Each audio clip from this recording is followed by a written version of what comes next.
that changed. He realised this peaceful road was out and another road was possible, 1916. So what happened for both of them, even though again they had no connection with each other, Connolly and Casement, Ireland became the one place, if you like, what was one cause the one bright spot for the war in 1914. It became the one bright spot for both of them against the war, because there was elements who were seriously opposing the war, and that's why they supported 1916, both of them fully. Now, what's important about all this is that this war, the declaration of war on the 4th of August 19, is the beginning of modern history. Everything we know today and every problem in the world arises from it. I mentioned Gaza already, but that's only one. The Russian Revolution came out of that war. The Tsar's army collapsed under the pressures of the war. The propaganda by Britain to support the war, the freedom of small nations. Well, the nations took that seriously, and they started fighting for their freedom, and that ended the British Empire eventually, the national liberation movements. It became clear that to Britain and to America that Britain couldn't win this war. That was obvious about halfway through the war, and America came in on the same basis of Woodrow Wilson's 14 points, which was self-determination, and they added to this. So different peoples throughout the world started to say, okay, we have some of this freedom, and that ended the British Empire eventually. That's the price they paid for it, and the real price they paid for it, that became a debtor nation to America. America, again, you would think that Trump was the only transactional politician. America got his pound of flesh in both wars for helping Britain, and one of them was getting rid of the power of the British Navy, and Britain becoming obviously second place to it. Britain couldn't finish the war no more than it could finish the Second World War, and America put the final touches to the British Empire in many ways, provided along with all the national liberation movements.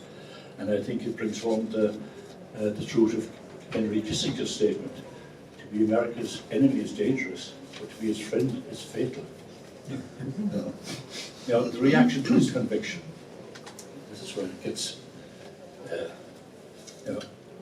here he was convicted of a foregone conclusion. He was an open traitor, proud of it, to Britain, to his empire. But a strange thing happened, certainly strange for the British establishment. A whole pile of very distinguished people sort of said, no, he should be reprieved. This guy had committed treason, armed action against Britain in the middle of the war when they were losing it. This is just before the Somme, and the petition in England was led by Arthur Conan Doyle, the creator of Sherlock Holmes, and he got all the literati like himself: Chesterton, Arnold Bennett, John Masefield, Jerome Quaid, K. Jerome, C.P. Scott, the editor of The Guardian, the Webbs, Ben Tellett, Robert Blatchford, professors, Knights of the Realms, bishops, and Douglas Hyde and others started a similar petition in Ireland. The Archbishop of Canterbury wanted him reprieved until the Black Diaries he was made aware of the Black Diaries, and he changed his mind. But that's American public opinion. The Senate passed a motion for his reprieve, and he was a real thorn on the side of Britain as to whether their treatment of him would determine or could influence America's decision to join the war. This was crucial. The two ambassadors were very worried on how you handle the Casement issue. I mean, the only person I can compare him to in this situation, the moral standing here, was Nelson Mandela. He was untouchable morally, and the appeals for clemency. Now, why were they appealing for clemency? They were all very upstanding. They all accepted he committed treason. They were salving their conscience because they knew damn well he was right about Germany and the war. All liberal opinion was all against this war, the idea of going to war against Germany in continental Europe, they were all against it up to the declaration of war. And then they all changed their mind. When the drums began to roll, it was my country right or wrong, as Robert Blatchford, the socialist, put it. And they were ashamed of themselves. And Casement remaining a consistent liberal, because that's what he was. He just took it literally further. You shouldn't have this war. You know damn well you shouldn't have waged this war, but I'm going a bit further. I'm helping the other side win the war. And while he was alive, he was a stinging rebuke to all his colleagues, all the people who knew him, and he was known to everybody. Now, this became very serious for them, because, you see, war for England is an existential necessity. If you read Wikipedia or ChatGPT, they put it very clearly. The United Kingdom's forces, or forces with British mandates, have invaded or had some control over and fought conflicts in 171 of the world's 193 countries that are currently United Nations members. You know, 9 out of 10 countries they have gone to war, and that's putting it mildly. There were several wars with some of these countries. There was wars with France for centuries. There was a few wars in America, and wars in other countries. So, war is necessary to Britain. It's an existential. People talk about an existential threat to something. It's an existential necessity to Britain. And I think we see it at the moment. Now, if you like that, how do you keep wars going? In the olden days, before the First World War, you had wars essentially between armies. You didn't have people's wars. The people were kind of spectators in some of the earlier wars. But these became people's wars. Now, how do you get the people involved? You couldn't depend on Balfour's reasons. You'd never be far too cynical. So the wars became wars for good versus evil, right and wrong. But Casement's approach, by saying, well, your greatest war was a crime, he punctured all that. The self-righteousness, the thing, you know, we are right and everybody else, and all these demons keep appearing all over the world. Every day nearly, there's a new demon somewhere or other. First thing you hear about a country with a problem, well, there's an obvious demon that has to be dealt with. He punctured all that, and they haven't forgiven him for it. And they can't, because England wouldn't be England if they did that. You know, there's a famous saying from Shakespeare that Othello, when he was dying, he says, well, I did the state some service and men know it. And I think it could be said of Casement, he did the state some disservice and they know it. And he's like, he's become the proverbial stone in the shoe of their conscience about war. That's why their books keep appearing from British books keep appearing about him. I forgot the latest load of rubbish are they can't let him go. There's historical novels about him regularly. Why? Because he got up their nose. As some character says in a comedy, they didn't like it up him. He put it up to them. Your reason for this greatest war of all, the war that will end all wars, is a fraud, is a crime. And so, what had to be done with this guy? To be easy, shoot him or execute him. But you know, his ideas had to be killed, and the subliminal effect of his ideas had to be killed, and therefore his reputation had to be destroyed. So, what to do with him? I had to attack his character. So, as an old reliable, certainly in Victorian Britain, a sex scandal. It worked a treat with Rosebery, Dilke, Parnell. It was tried in O'Connell. I said, what the trouble was, where was the evidence?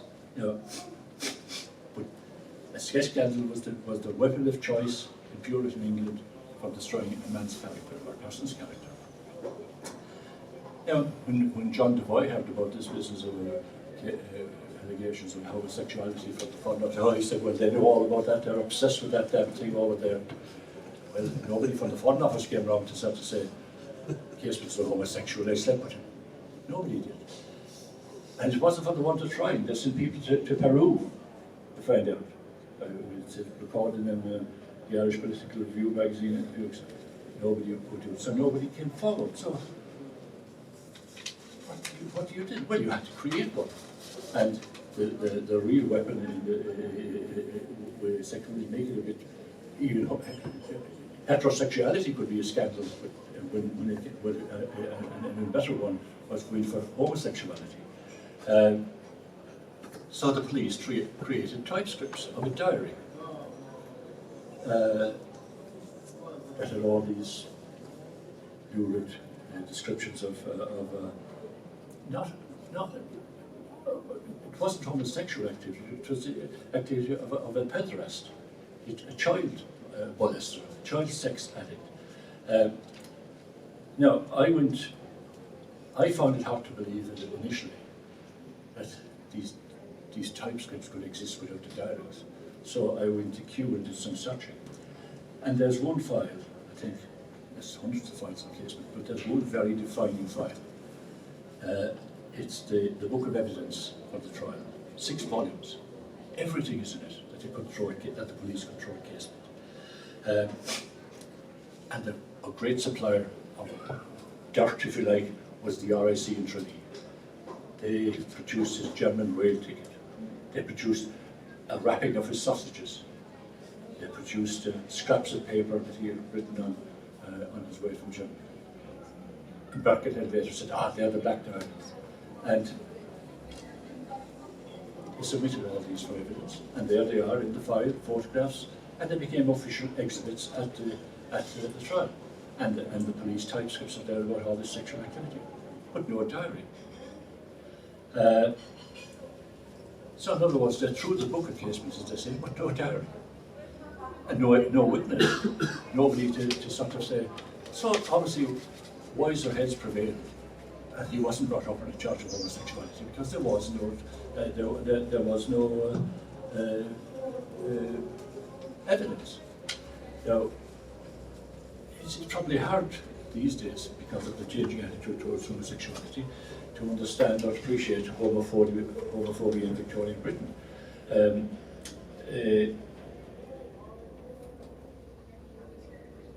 I got to know a friend, a gay activist in Northern Ireland, Sean McGurn. He's been an activist there for 50 years. I asked him what he thought of this, and he said it's just incredible.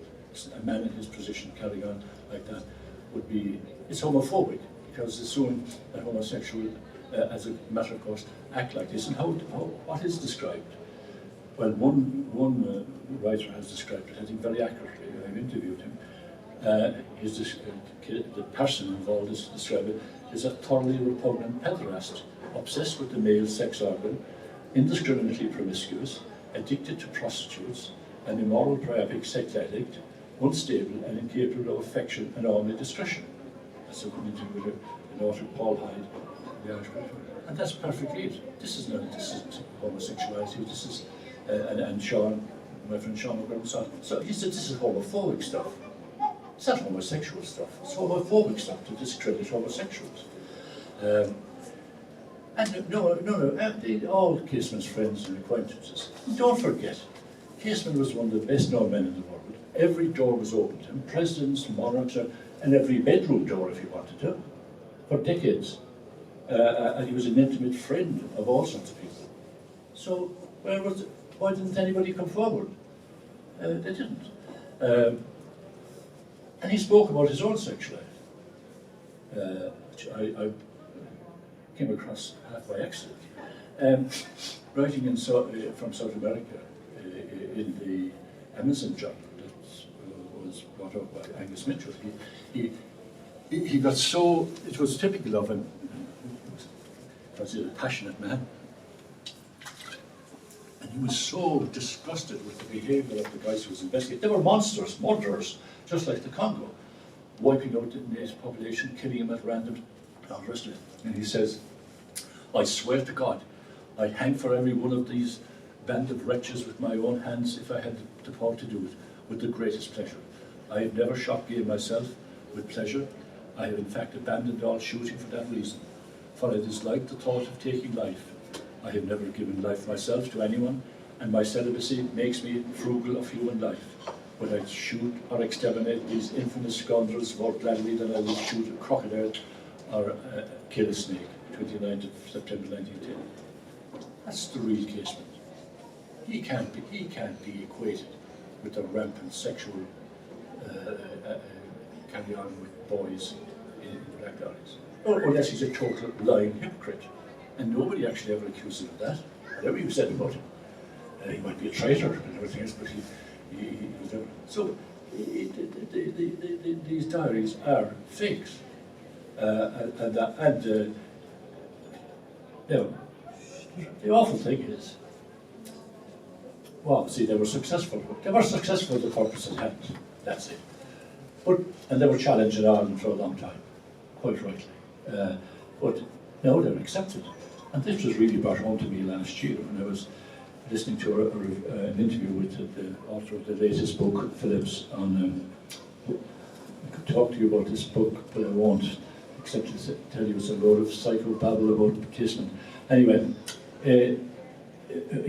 Miles Duncan interviewed him. He's a resident historian of Orkney, as far as I can see. And he says at the end of it, oh, well, it's obvious that Casement had mental health issues. That's the 29th of September last year. This is very interesting. And I only realised that the new book on him, moves away from the homosexual thing, because homophobia doesn't have the same kind of traction anymore. He was a mental case. He didn't know what he was doing. That's the new line. And the Irish already, through people like Duggan, have accepted it.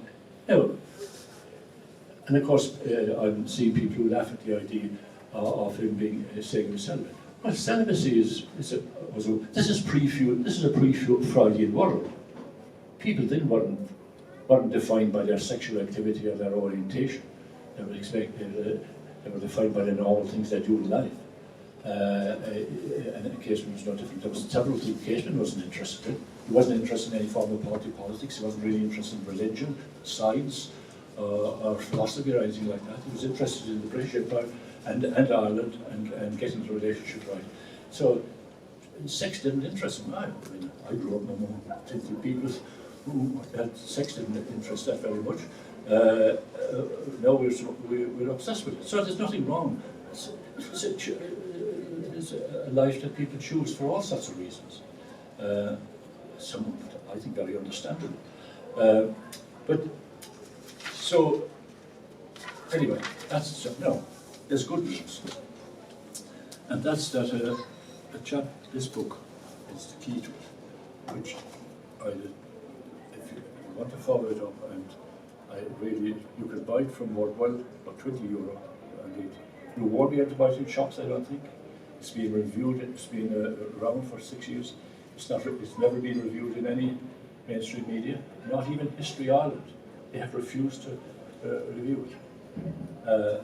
It's a fantastic book by Paul Hyde, who's written other books as well, and articles. He's written in Village magazine, the Irish Political Review, and if you got the second last issue of Village magazine, is very good stuff. He's got a website, decodingcasement.com, and his basic point is that these diaries, black diaries, didn't exist. The diaries now in Kew didn't exist during Casement's lifetime. There were these police typescripts. Now, and he's got the support of the one accepted authority in Casement, Angus Mitchell, who writes, Hyde exposes the pattern of duplicity, misinformation, and selective framing which have produced the contemporary consensus. He makes the crucial distinction between the police typescripts, which were shown in the weeks before Casement's execution, and the bound diaries, which are not shown in 1916. Biographers treat the typescripts as if they were the true copies of diaries, for whose evidence at the time there is no independent witness testimony. So there was simply no evidence that these diaries existed. They were created, the timestamps were created, and then they had to do it in a hurry, you see. I mean, Casement, there was consternation when Casement arrived in Kerry. He wasn't expected. And he came at the most crucial time of the war. England was on its knees. And he was this traitor. What are we going to do with him? Well, we have to try him and hang him quickly for the sake of morale. I mean, this was openly admitted. So, you know, God, get the evidence on again. And the police officer said, we'll add our bit with making a case for his homosexuality. Just to add, well, other people don't forget the homosexuality. You've got no bloody evidence. You don't, because this file that I was quoting was the police file to the DPP, the Director of Public Prosecution. And this DP, if you want to follow it up, DPP 1/46. And of course, the DPP's job, as you know, is to check the police evidence for a case. And this is bloody nonsense. But this is what became accepted as fact. As we all know, you can have trials, and the result of the trial can be ignored completely, and the opposite view accepted through sheer government propaganda or whatever. And that's what happened in this case. He couldn't be tried for alleged homosexuality and all the rest of it. Anyway, that's basically what I have to say. Obviously, it's a huge subject. It covers, you know, the state of the world then and now, from then to now, as well as Casement's marvellous life. And as I say, it's a pleasure to have an opportunity to talk to you about it. And if there are any questions or anything, I will say I'm happy to.